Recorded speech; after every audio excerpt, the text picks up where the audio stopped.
Assalamualaikum warahmatullahi wabarakatuh. Selamat datang ke Masjid Ahmad. Kita mengadakan series yang pertama, yang baru 2026, adat bisnes ibadat. So, kalau hal pasal adat istiadat ni kan, pasal hal-hal masuk rumah baru ni, kita tanya orang lama lah.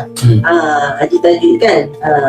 Jadi kalau orang lama, pasti dia banyak pengalaman. Ada ke pasal hal-hal yang nak kena cuci kaki dulu sebelum masuk rumah? Terima kasih.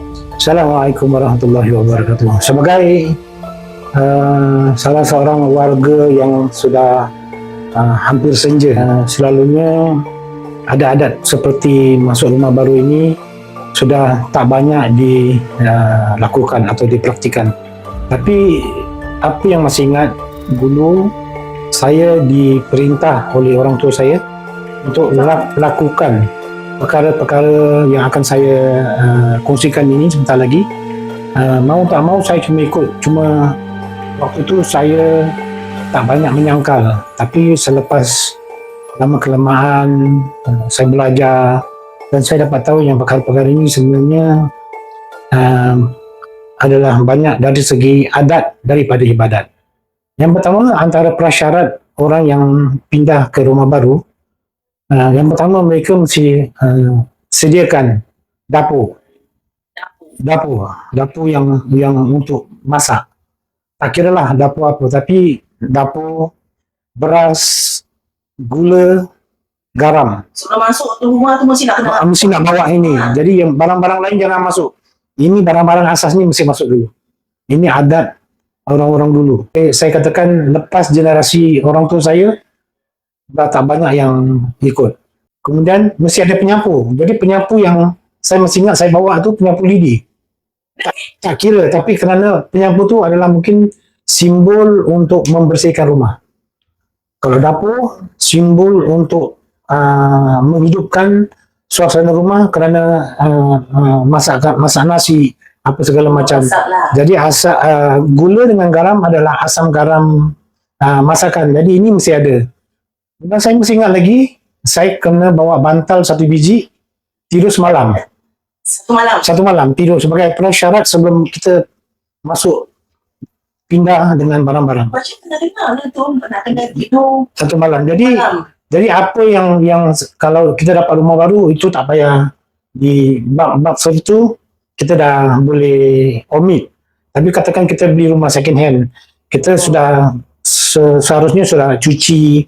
Kalau rumah tu masih baik, mungkin kita take over daripada bekas penghuni yang mungkin bukan Muslim. Kita harus sertu tempat-tempat yang kita yakin di mana yang mungkin ada terbawa barang-barang yang tidak halal. Kalau kita masih ingat dulu, bila kita pergi ke majlis perkahwinan dulu, bunga telurnya apa? Telur tu adalah permulaan kehidupan sebagai simbol dari mana asal usul bunga telur itu. Jadi bunga telur tu akan ditanya, kenapa bunga telur tapi dah jadi benda lain? Tapi kita mesti nak tahulah apa sebab benda-benda ini orang-orang dulu dah mulakan. Wallahualam. Itu apa yang saya faham menurut adat istiadat dulu. Mungkin bagi yang lebih berilmu dari segi keislamannya, saya rasa Ustaz lebih arif untuk menguraikan mungkin salah tanggapan orang-orang dulu untuk diperbetul-betulkan. Kerana apa? Kadang-kadang kita ni cuma ikut tapi tak tahu apa alasan yang sebenar. Silakan Ustaz. Terima kasih Haji Tajud. Yang pertamanya, saya bukan yang orang yang paling lagi, tapi cuba memperbaiki dari masa ke semasa lah. Tapi melihat kepada tadi yang apa yang Haji Tajud dah kongsikan kan, bagaimana orang-orang terdahulu tu mereka menitik beratkan apabila sesuatu perkara tu, contohnya tadi masuk rumah dan perlu ada asas-asas, contoh garam, gula, beras dan sebagainya tu. Kenapa benda tu perlu? Contoh tadi Nizam katakan kan, at least ada rumah tu kira berasap lah, kira hidup rumah tu dengan suasana keluarga, makan bersama, makan berdamai dan sebagainya. Tapi kalau kita lihat perkara-perkara hal yang lain, bagi pendapat saya, selagi mana ia tidak melanggar aturan ataupun syarak dalam Islam, maka dibolehkan. Dan pada waktu yang sama juga, kita tidak boleh melihat perkara tersebut sehingga macam ni kita kena buat, nenek moyang kita atau nenek kita lakukan. Dan mungkin di sebalik hal tersebut mungkin ada segelintir yang ada masih merasakan ada kepercayaan yang tertentu sekian dan ia melibatkan dalam agama, maka kita perlu berhati-hati. Betul. So sebelum kita mungkin nak mengamalkan ataupun mengikut tradisi atau adat-adat yang sedia ada tu, kita lihat dulu apa yang sunnah ataupun agama menetapkan apabila masuk rumah lah. Antara yang pertama tadilah, jangan jadikan rumah kamu tu seperti kuburan ataupun kubur-kubur. Dan sesungguhnya syaitan tu apabila mendengar alunan atau pembacaan surah Baqarah, maka mereka lari. Jadi itu mungkin menjadi salah satu keutamaan untuk kita apabila kita masuk rumah barulah, kan. Dan yang kedua, mungkin kita sentiasa melazimi dengan ayat suci Al-Quran seperti mana yang pertama tadi. Dan perlulah kita berjaga-jaga apabila kita masuk rumah, sebagai contoh rumah baru ke, tak kisahlah rumah baru atau rumah yang lama, masuk rumah kita tu perlulah kita memberi salam. Di mana sunnahnya apa? Bacaan Assalamualaikum warahmatullahi wabarakatuh.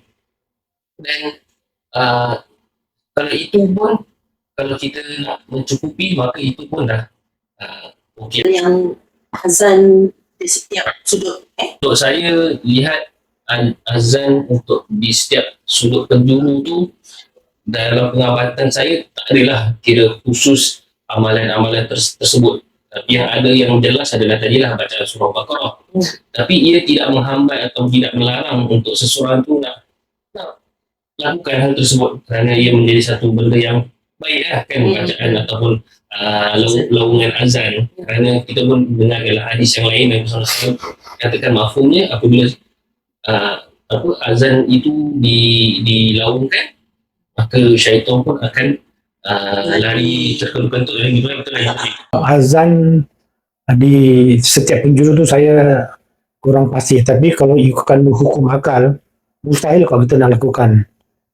Pertama, dari segi ukuran rumah, keadaannya mungkin tidak menentu. Seandainya rumah itu mungkin ada berapa bilik, setiap bilik mesti ada 4 penjuru. Jadi berapa kali kita nak azan? Rasa itu yang kadang-kadang perintah untuk azan setiap penjuru itu saya tidak katakan salah, tapi kadang-kadang kita ni sebagai manusia yang kurang berpengetahuan, kadang-kadang kita cuma terima bulat-bulat perintah, tapi untuk memperhatikan secara yang sebenar, secara dengan penuh adab, itu yang kadang-kadang banyak kesalahan di situ. Jadi kita harus hati-hati. Kita akan continue. Kita nampak tu.